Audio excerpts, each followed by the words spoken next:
An elementary school classroom in a slum is a beautiful poem by Stephen Spender. Stephen Spender is a very famous English poet and an essayist. So he is a socialist and pacifist. This is something you should know. Next, he has written poems of dedication, the edge of being, the creative element, the struggle of modern, and an autobiography, that is the world within world.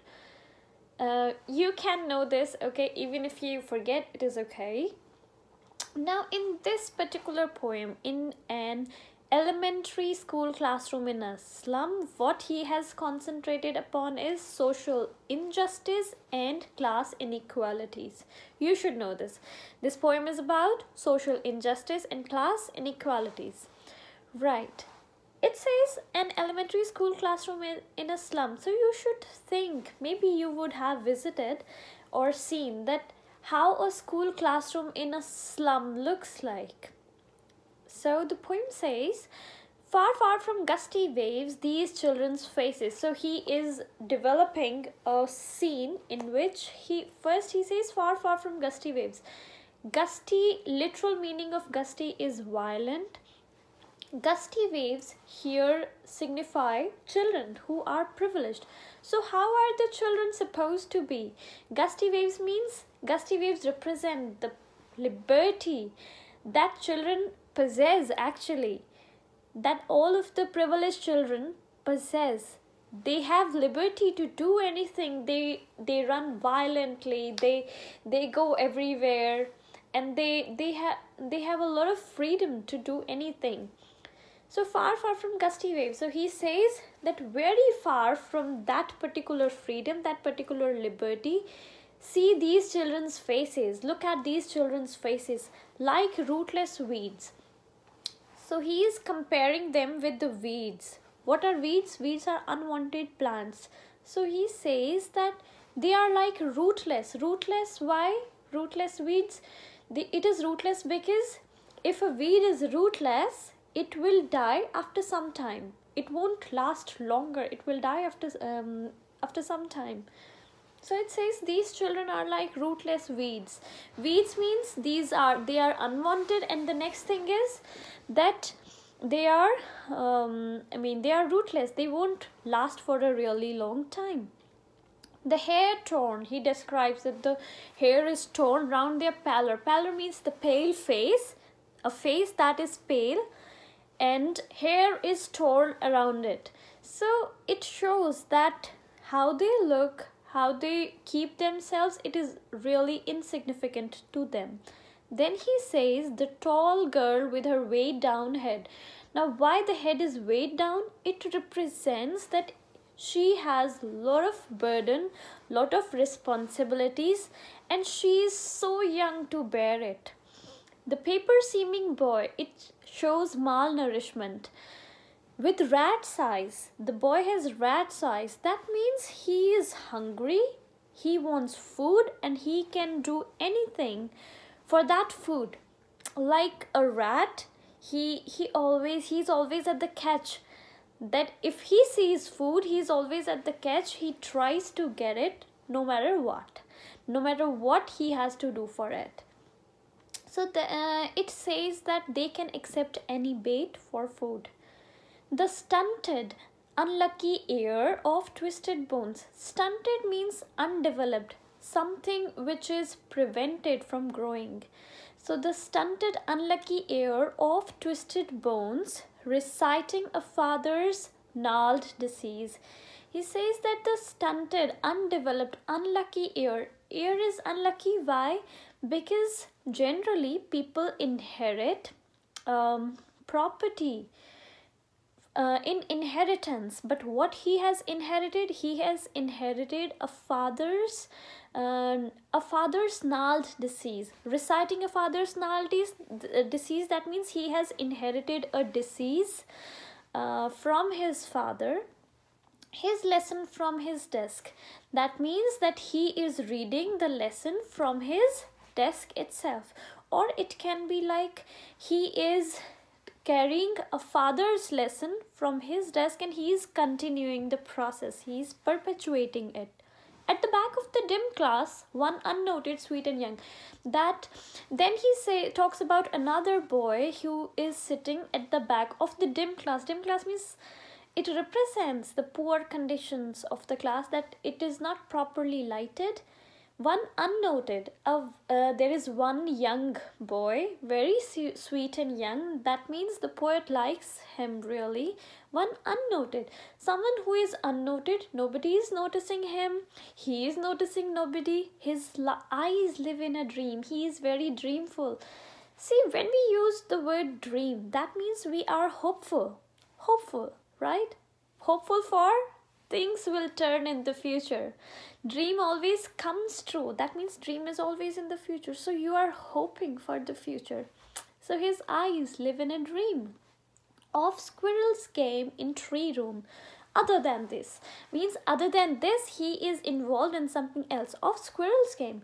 Of squirrels game in tree room. Maybe he is looking out of the window watching a squirrel. Or it can be like a squirrel moves into the tree room and then comes out. In the same way, his mind is moving from one dream to another dream, and he is moving to and fro into his dreams.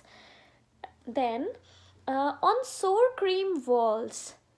Now he says on sour cream walls. See, when we say cream is a very bright color. It looks really nice. But when you say sour cream, that means the walls are dirty. They are really dirty. You don't like looking at them. So on sour cream walls, that means the walls were cream but are dirty right now. Donations. That means it symbolizes that the walls are made because of donations, and there is some advertisement of donations, that they are wanting donations. That if someone donates, the conditions of the walls could be improved. Now what the wall portrays is Shakespeare's head. Wall has pictures, several pictures of Shakespeare. Cloudless at dawn, civilized dome, riding all cities. Cloudless at dawn. Dawn means start of the day, break of the day.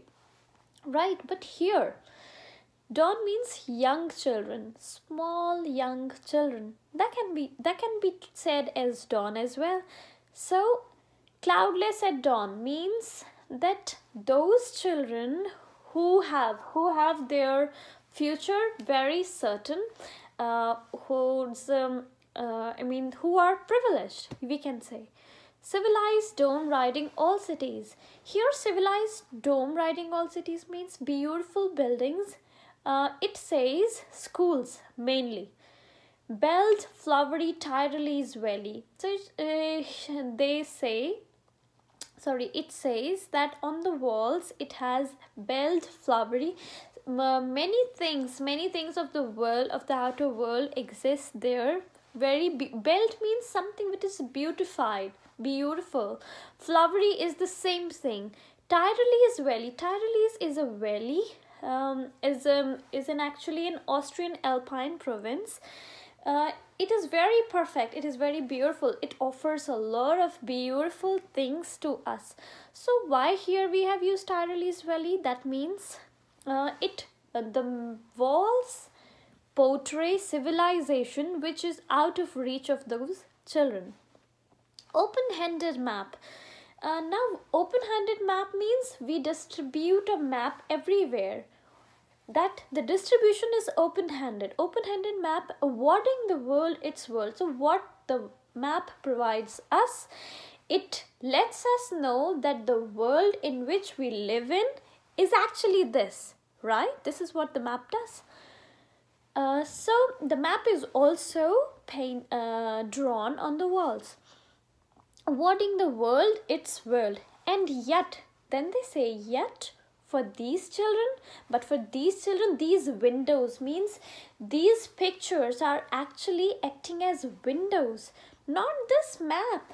The map which shows the world is not actually their world. Their world where all their futures painted with a fog, but their world is this foggy slum where all their future. Why future is painted with the fog? Fog means something. What happens when there is so much fog into the streets? We cannot see things properly. That means the future. Here it means future is painted with the fog, means future is uncertain, it's unclear.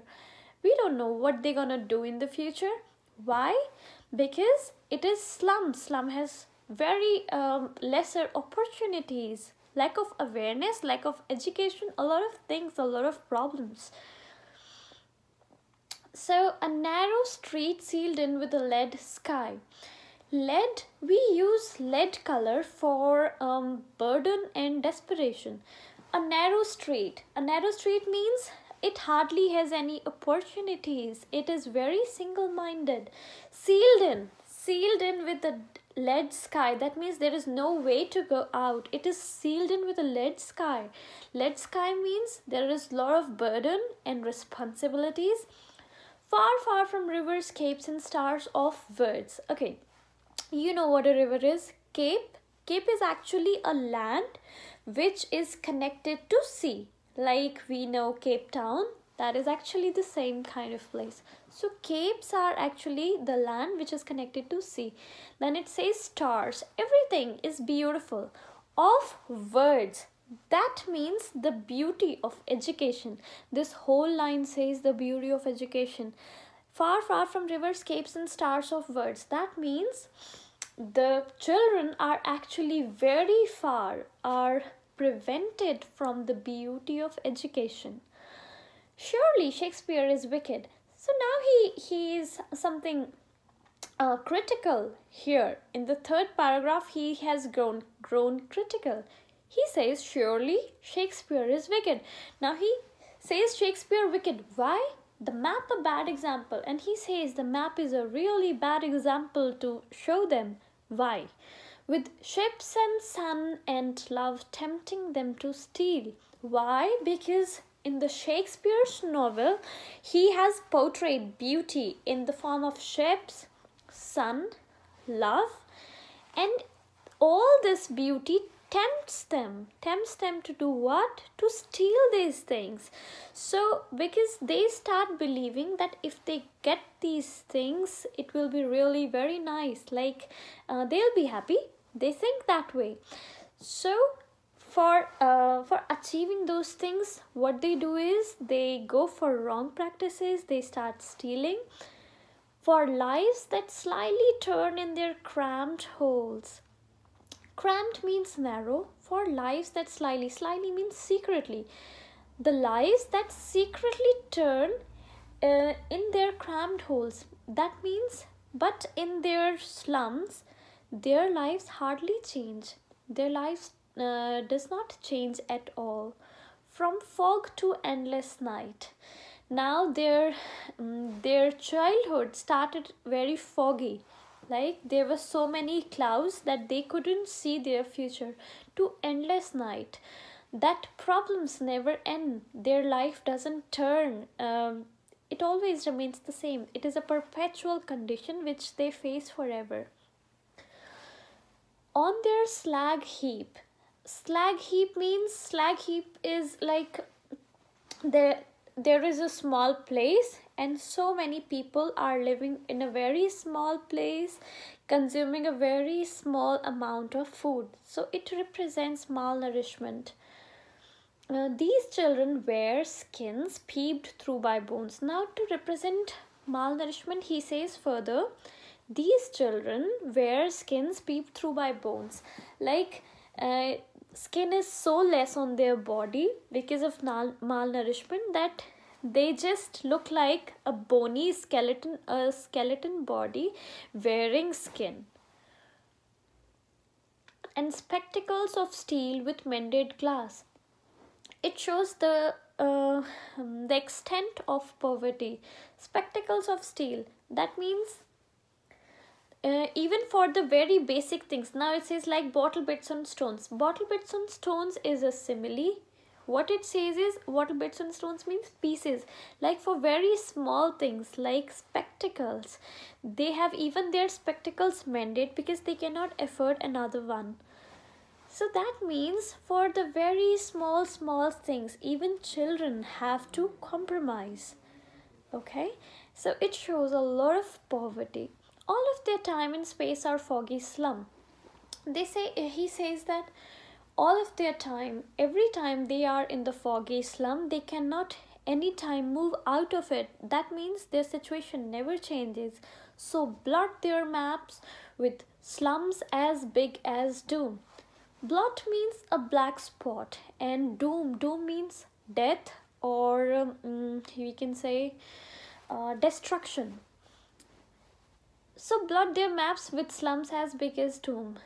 So here is the meaning is twice, that to the slum people this map is a black spot. Why a black spot? Because they are tempted, they do wrong things, and that wrong doings actually take them to their destruction. Okay, another way, it is like the people who are privileged, they always think that slums should not be there. Slums actually doesn't look good in the area, so they should be removed. We think that way. So he says that they think that slums are actually a black spot on their map, while the people of the slum, to the people of the slum, this map is actually a black spot because it takes them to their destruction. Now in the fourth paragraph, the poet becomes hopeful that something could be changed, and how it could be changed, he gives some example. Unless governor, inspector, visitor. Now he says this could not be changed until and unless any governor, means some official body takes care of it, or someone comes for inspection. Like we have surveys, we have many NGOs who actually work for the welfare of the society, something he says something of this kind, or a visitor, some kind of visitor. Sometimes some visitors go to some places, they observe the problems and they go ahead to cure those problems. So he says until and unless any official body or someone comes for inspection, or a visitor comes and then they help it. How they help it? That this map becomes their window. That means he wants to open opportunities for them. The poet says that someone comes and then help them to explore this map, to explore this window. And these windows, like these maps, these things which are portrayed in the outer world, that shut upon their lives like catacombs. Catacombs is actually a graveyard in the basement or cemetery. Here we can assume this as a graveyard. So these windows that shut upon their lives like catacombs. So the windows that are actually closed, that take them to their death, these windows should be explored. Someone comes and allow them to explore these windows. Break, oh break, open, till they break the town. Now he talks about two separate worlds, the world of slums, then these windows that shows them this world, the world which has a lot of opportunities, a lot of things, a lot of beauties inside it. And now this is the slums. Now they get attracted, they do something wrong. Now what they do is it takes them to their death. So these windows take them to their death. Now he says that someone comes and helps them to explore this window so that they come here, because he says break, oh break. He says this barrier should be broken, this difference should be broken. Why? Till they break the town, because if you don't do this, they're gonna get tempted and they will destroy your world eventually. If you don't allow them to explore it, if you don't let them know what the things are, what the reality is, and show the children. So he says, please show the children to green fields. Green means, this color means hope. that show the children that there is so much hope into the life, and make their world run azure on gold sands, and help them run azure. Azure means bright blue color of the sky. So what is the run azure on gold sands? It means provide them freedom. First show them hope, then provide them freedom, and let their tongues run naked into books, and then allow them that there should be no restriction for education of them. It is like run naked means there should be no restriction into books. That means they should be given education. The white and green leaves open. White is the symbol of peace, while green is the symbol of hope. But when we say white and green leaves, that signify money. The white and green leaves open. That means that they are capable to earn some money. And then he says, history theirs whose language is the sun. That means prosperity. He talks about prosperity. History theirs, or maybe someone who is educated, and then later on at some point of time in life he creates something which is really great. He becomes a great person, or he does something which is really very good. Now we reach to the question and answers. Take the item which best answers the following. The tall girl with her weighed down head means. It means first the girl is ill and exhausted. Okay, next is the paper seeming boy with rat's eyes means he's thin, hungry and weak. Then the stunted unlucky heir of twisted bones means the boy has an inherited disability. His eyes live in a dream, a squirrel's game in the tree room. Other than this means. So he says dream means he's full of hope in the future. The children's faces are compared to rootless weeds. This means that they are insecure, not wasters. Here it will be first, are insecure. Next question. What do you think is the color of sour cream? Sour cream is very dull and dark, right? White, creamish color which has traces of blackness. Why do you think the poet has used this expression to describe the classroom walls? Because they are dirty, they need renovation, or they need recolor. The walls of the classroom are decorated with the pictures of Shakespeare, buildings with domes, world maps and beautiful valleys. How do these contrast with the world of these children? Because they have nothing beautiful in their life, they have no opportunities. Their world is very different from the world that is shown on the walls. What does the poet want for the children of the slums? How can their lives be made to change? What does the poet want? Poet wants that someone comes from outside and helps them out. How? They should be provided. First, they should be provided with hope. Second, they should know that they have freedom. Third, they should be educated, and then henceforth they can what they can do? They can earn money for them, and they can do something better with their lives. Because even if we agree or not, but it is the basic need of life, and if we cannot fulfill our basic needs, which is food, of course shelter, clothes as well, so if we cannot make these particular things available for us, other things are secondary. Entertainment and any other thing is secondary. Firstly, you have to meet your basic needs. So the poet wants us to make them capable to meet their basic needs, so that they can do something better with their lives. The world would be a really beautiful and peaceful place to live in. Okay, now if you have any questions, please text me or mail me, or maybe you write it into the comments. I'll answer them. Thanks.